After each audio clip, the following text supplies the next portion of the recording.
Hello दोस्तों, स्वागत है आपका दिलखुश टेक्निक्स क्लासेज में। और दोस्तों, आज हम सबसे इम्पोर्टेंट एसएससी जेई सारे एग्ज़ाम के लिए बहुत ही बेसिक लेक्चर है ये। दोस्त इसको बहुत ध्यान से देखना, आपको बिल्कुल भी स्किप नहीं करना। ये बहुत ही अच्छा लेक्चर है, मैंने बहुत मेहनत करके बनाया आपके लिए। सबसे पहले हम बात कर लेते हैं, इसमें पढ़ेंगे हम रेजिस्टेंस, टेम्परेचर इफेक्ट और Ohm's law, field interruption of Ohm's law, power dissipation in resistors. दोस्तों 5 टॉपिक पढ़ेंगे दोस्तों, और बहुत ध्यान से आपको शुरू से एंड तक ध्यान देना है, सभी एग्जामों के लिए बहुत इंपॉर्टेंट है। देखो, सबसे पहले रेजिस्टेंस क्या होता है ये भैया। जैसे अपन देखो, पहले किताब की भाषा में बोले तो physical property of a material by victory of which it opposes the flow of electron through the material is known as resistance. मतलब किसी भी मटेरियल की वो फिजिकल प्रॉपर्टी होती है जिसके कारण वो उससे इलेक्ट्रॉन फ्लो का अपोज करता है। मतलब भैया किसी भी मटेरियल की वो प्रॉपर्टी जिसके कारण वो उस मटेरियल से इलेक्ट्रॉन के फ्लो का अपोज करे, वही रेजिस्टेंस है। इलेक्ट्रॉन के फ्लो का अपोज करना ही रेजिस्टेंस है। इसको आर से डिनोट करते हैं अपन रेजिस्टेंस को। इसकी यूनिट होती है ohm. R equal to rho L by A, जहाँ आर क्या है, रेजिस्टेंस है, रो क्या है, रेजिस्टिविटी ऑफ मटेरियल है, एल क्या है, लेंथ ऑफ मटेरियल है, और ए क्या है, एरिया ऑफ मटेरियल है। अब जैसे रो इक्वल टू क्या होता है, 1 अपॉन सिग्मा। सिग्मा क्या होती है, कंडक्टिविटी। तो resistivity equal to 1 upon conductivity. ये बात आ गई आपको। अब देखो, हम यहाँ पे केस फर्स्ट देखते हैं। जैसे अपने पास कोई मटेरियल है, उसकी लेंथ अपन ने 12 कर दी, और जो उसकी रेडियस है r/2 कर दी, और कंडक्टिविटी और रेजिस्टिविटी सेम रखी है अपन ने। तो यहाँ पे क्या चेंजेस होगा, जो अब रेजिस्टेंस होगा जिसको यहाँ पे देखो पुट कर दिया अपन ने, एरिया क्या हुआ, r/2 स्क्वायर हो गया, तो 8 टाइम हो जाएगा रेजिस्टेंस पहले की रेजिस्टेंस का। Case second, extension of wire. Expanse का मतलब क्या है भैया, एक्सटेंशन का मतलब खींचना वायर को। जैसे वायर को खींच दिया तो वायर क्या होगा, लेंथ तो इंक्रीज हो जाएगी, और जो रेडियस है वो कम हो जाएगी। जैसे तार को लंबा खींचेंगे तो पतला हो जाएगा तार। तो यहाँ से क्या हुआ, देखो यहाँ पे दिखाया गया है, लेंथ तो इंक्रीज हो गई, तार लंबा हो गया खींचेंगे तो, और पतला हो गया तो एरिया कम हो गया। तो R equal to rho L by A. L increase हो रहा है और ए डिक्रीज हो रहा है। जैसे एल इंक्रीज हो रहा है तो आर इंक्रीज होगा, और ए डिक्रीज हो रहा है तो आर इंक्रीज होगा। तो टोटल क्या हुआ, रेजिस्टेंस इंक्रीज हो गया। तो भैया अपन क्या कह सकते हैं, अगर किसी भी वायर का अपन एक्सटेंशन करेंगे तो उसका क्या होगा, रेजिस्टेंस इंक्रीज हो जाएगा।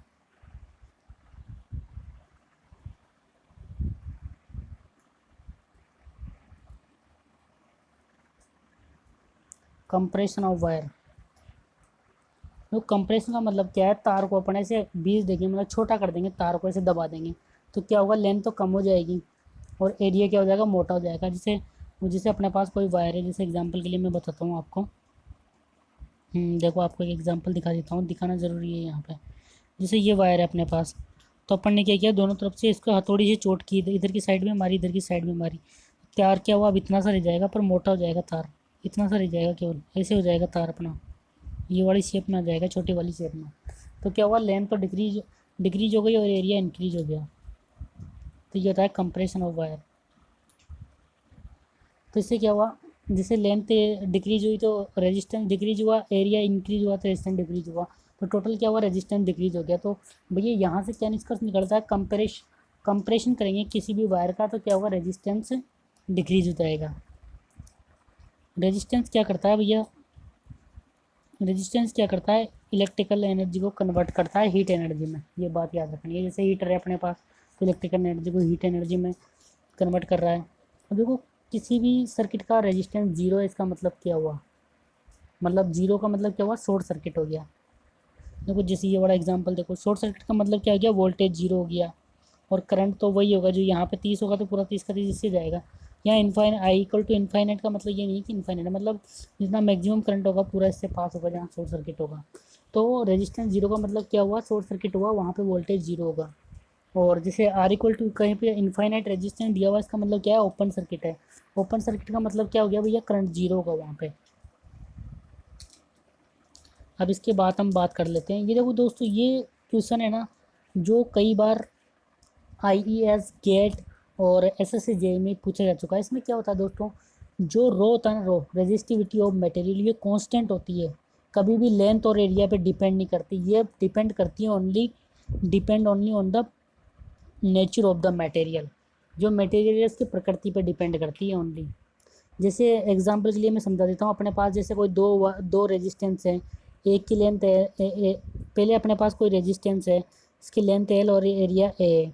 तो अपन ने बाद में क्या किया भैया, और रेजिस्टिविटी रो है, तो जो बाद वाला जिसके बाद अपन ने क्या किया, रेजिस्टेंस तो सेम रहा, उसके बाद लेंथ और एरिया, लेंथ कर दी दुगनी और एरिया कर दिया हाफ।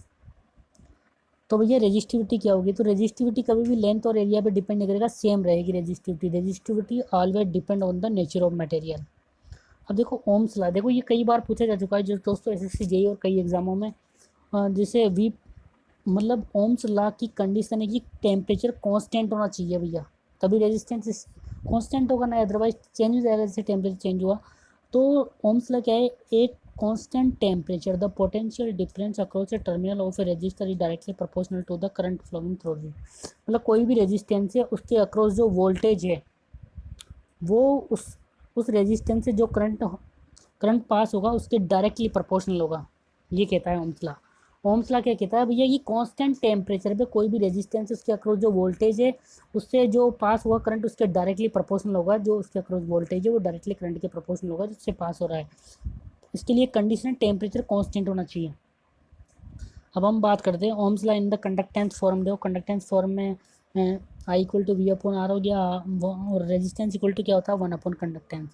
और इसकी यूनिट ध्यान रखनी है दोस्तों, कई बार एसएससी जेईई के एग्जाम में पूछा जा चुका है। यूनिट ऑफ कंडक्टेंस क्या होता है, महो या सीमेंस होती है, महो या siemens.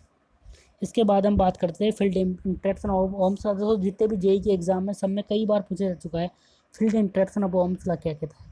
Field interaction Ohm's law कहता है कि कांस्टेंट टेम्परेचर पे किसी भी मटेरियल की current density electric field intensity के डायरेक्टली प्रोपोर्शनल होती है। एट कांस्टेंट टेम्परेचर के किसी भी मटेरियल की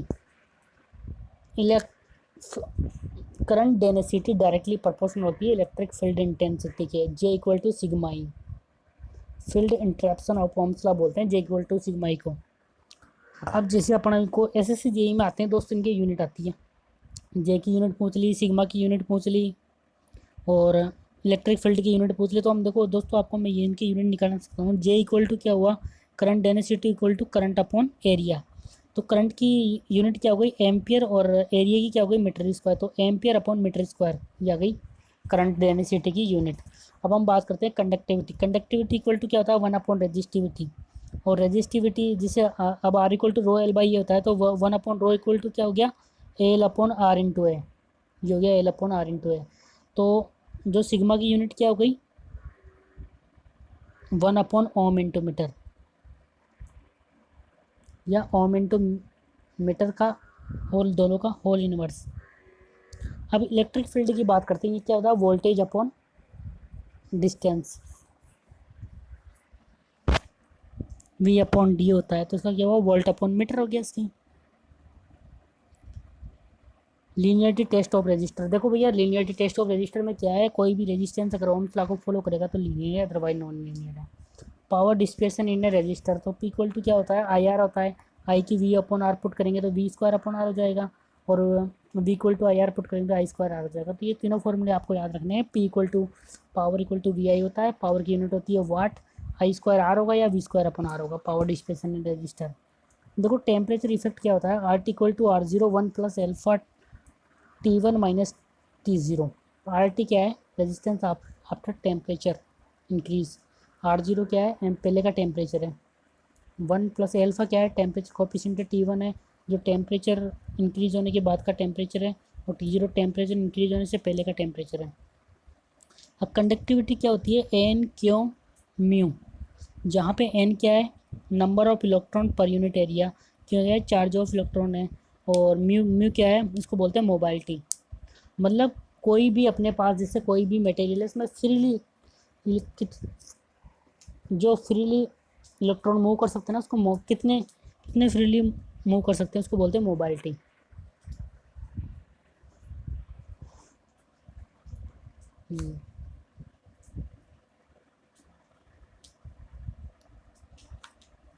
कितने फ्रीली मूव करते हैं उसको बताती है मोबाइलिटी। अब जैसे हम सबसे पहले बात कर लेते थे कंडक्टर में क्या होता है, high number of free electron होते हैं, बहुत ज़्यादा number, large number of free electron होते हैं।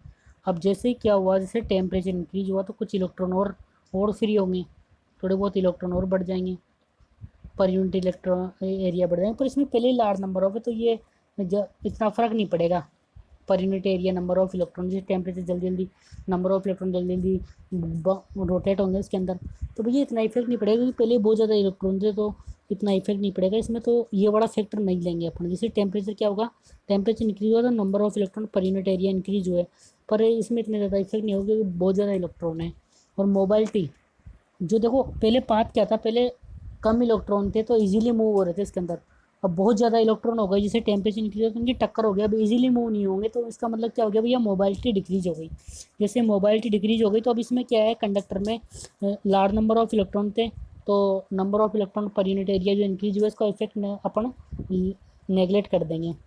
और मोबाइलिटी डिक्रीज हो गई क्योंकि इलेक्ट्रॉन की टक्कर होगी, टेम्परेचर इंक्रीज होगा तो क्या हुआ, मोबाइलिटी डिक्रीज हो गई, इसलिए क्या होगा बेटा, कंडक्टिविटी डिक्रीज हो गई, इसलिए कंडक्टिविटी भी डिक्रीज हो जाएगी।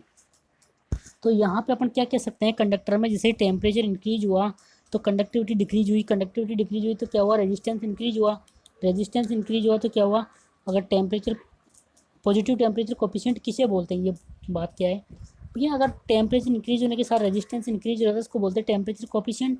और पॉजिटिव टेम्परेचर कोफिशिएंट, अगर टेम्परेचर इंक्रीज होने के साथ रेजिस्टेंस डिक्रीज हो रहा है तो उसको बोलते हैं नेगेटिव टेम्परेचर कोफिशिएंट। अब हम बात कर लेते हैं सेमी कंडक्टर में। देखो भैया सेमी कंडक्टर में क्या होता है, नंबर ऑफ इलेक्ट्रॉन बहुत कम होते हैं, number of free electron per unit area बहुत ही कम होते हैं, एन बहुत कम होता है, और मोबाइलिटी तो बहुत ज़्यादा होती है, बहुत ज़्यादा होती है मोबाइलिटी, क्योंकि बहुत कम इलेक्ट्रॉन होते हैं तो इजीली मूव कर सकते हैं उसके अंदर। मतलब मोबाइलिटी क्या होती है कि किसी भी इलेक्ट्रॉन को कितने इजीली फ्रीली मूव कर सकते हैं इलेक्ट्रॉन, तो इसकी मोबाइलिटी बहुत ज़्यादा होती है। तो इसमें क्या करेंगे भैया, अपन मोबाइलिटी का इफेक्ट कर लेंगे नहीं क्योंकि बहुत ही ज़्यादा है, पहले मोबाइलिटी बहुत ज़्यादा स्पेस है, बहुत कम नंबर ऑफ इलेक्ट्रॉन है तो इजीली मूव होंगे, टेम्परेचर इंक्रीज होने के बाद भी इतनी टक्कर नहीं होगी। तो इसमें क्या होगा, जैसे ही टेम्परेचर इंक्रीज होगा तो number of electron per unit area increase हो जाएंगे बहुत ज़्यादा, क्योंकि वहाँ पे तो बहुत कम इलेक्ट्रॉन थे पहले पर यूनिट एरिया, धीरे धीरे चक्कर काटे, टेम्परेचर इंक्रीज होगा जल्दी घूमेंगे तो बहुत ज़्यादा पर यूनिट एरिया में बहुत ही ज़्यादा इलेक्ट्रॉन हो जाएंगे, तो मोर इफेक्टिव होगा एन बड़ा इफेक्ट। तो जैसे ही अब यहाँ पे क्या था भैया, अपने पास कंडक्टिविटी था एन क्यों और इनटू मोबाइलिटी। अब जैसे एन वाला इफेक्ट, इसमें क्या होगा, एन वाला इफेक्ट ज़्यादा होगा तो एन इंक्रीज हुआ तो क्या हुआ, कंडक्टिविटी इंक्रीज हो जाएगी, जिससे कंडक्टिविटी इंक्रीज हुई तो क्या हुआ, रेजिस्टेंस डिक्रीज हो गया। अब देखो यहाँ पे क्या है, टेम्परेचर इंक्रीज हुआ, कंडक्टिविटी इंक्रीज हुई, रेजिस्टेंस डिक्रीज हुआ, मतलब टेम्परेचर इंक्रीज होने के साथ रेजिस्टेंस डिक्रीज हो रहा है तो नेगेटिव टेम्परेचर कोफिशिएंट हो गया। तो हम क्या कह सकते हैं भैया, कंडक्टर में होता है पॉजिटिव टेम्परेचर कोफिशिएंट और सेमी कंडक्टर में क्या होता है, नेगेटिव टेम्परेचर कोफिशिएंट। ये वाला फॉर्मूला भी आपको याद रखना है कंडक्टिविटी का, कि होता है एन क्यों म्यू। एन क्या है दोस्तों, आगे वाले पेज में बताएगा बहुत सारे, जैसे जो कंडक्टिविटी क्या होता है एन क्यू म्यू, जहाँ एन क्या है, number of free electron per unit area, और क्यू क्या है, चार्ज ऑफ इलेक्ट्रॉन, और म्यू क्या है, मोबाइलिटी। जो मोबाइलिटी क्या होती है, V E, drift velocity into electric field, ये भी आपको याद रखना है, इस पर भी कई बार क्वेश्चन पूछा जा सकता है। ड्रिफ्ट वेलोसिटी का फॉर्मूला याद रखना है, ये मोबाइलिटी का दे देता है, ड्रिफ्ट वेलोसिटी इलेक्ट्रिक फील्ड दे देता है, छोटा सा न्यूमेरिकल दे देता है इस पर कभी कभी। अब इसके बाद हम बात कर ले, R T equal to R zero one plus alpha T1 minus T0। तो आर टी क्या है, resistance after temperature increase, R zero क्या है, रेजिस्टेंस बिफोर टेम्परेचर राइज, और एल्फा क्या है, temperature coefficient, T1 temperature after temperature increase, R zero क्या है, टेम्परेचर बिफोर टेम्परेचर, पहले का टेम्परेचर है, ये बाद का टेम्परेचर T1। तो दोस्तों ये बहुत इंपॉर्टेंट लेक्चर, दोस्तों मैंने बहुत मेहनत करके आपके लिए लेक्चर बना रहा हूँ, तो दोस्तों प्लीज़ मेरे चैनल को लाइक सब्सक्राइब करें, दोस्तों ज़्यादा से ज़्यादा अपने दोस्तों तक पहुँचाएँ, मेरे लेक्चर आज शेयर करें,